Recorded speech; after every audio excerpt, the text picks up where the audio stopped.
In the heart of West Africa, a nation gripped by political unrest and rising tensions was on the verge of chaos.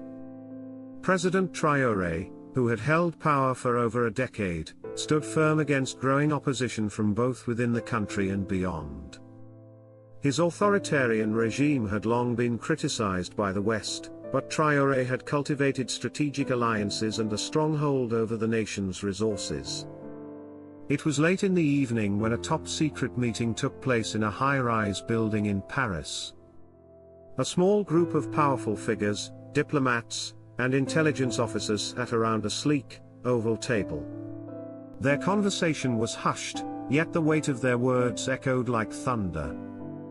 Across the table, an intelligence officer nodded. The idea was not without its risks, but they all knew the power of the West's financial reach. With billions in reserves, they could turn the tide of an entire nation's economy. The plan was set into motion. Billions were funneled into shadowy accounts across Europe and the Middle East. Funds were siphoned into corrupt government officials and business tycoons who were eager to see Traoré's downfall. The global banks, the unseen hands of the financial world, began to tighten their grip on the nation's economy. Trade deals with Europe were quietly sabotaged, and foreign investments began to pull out. Within months, the country plunged into an economic tailspin. Inflation skyrocketed, and the value of the currency plummeted.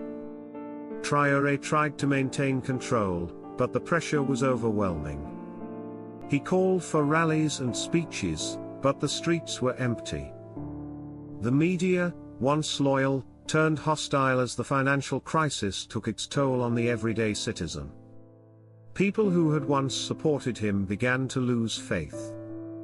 The country was divided, and no one knew who could be trusted anymore. Despite the growing unrest, the president refused to back down. He saw through the facade of the West's economic games and refused to play the puppet. But his resolve only fueled the fire. The opposition, backed by the West, grew bolder, organizing protests and calls for his resignation. Traoré's allies turned on him, seeking to save themselves as the winds of change began to blow. The West knew that they had to wait for the right moment, the perfect storm of chaos that would bring the president to his knees. Then, one fateful morning, it happened. The army, once loyal to Traoré, declared that it could no longer protect a failing regime. In a swift and decisive move, they took control of the presidential palace. Traoré was arrested and placed under house arrest, awaiting his inevitable trial. The world watched in shock as the coup unfolded, but no one knew the full story. The West had gotten what they wanted. Traoré, the stubborn president who had refused to bow to international pressure, was now a prisoner of his own people.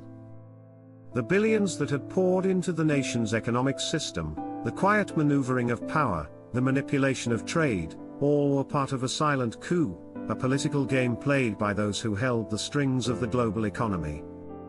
President Traoré's downfall had come not from military force or popular uprising, but from a far more insidious power, the power of money. And though the streets of the nation now echoed with chants of freedom and change, no one knew that the true puppet masters had never really left the stage.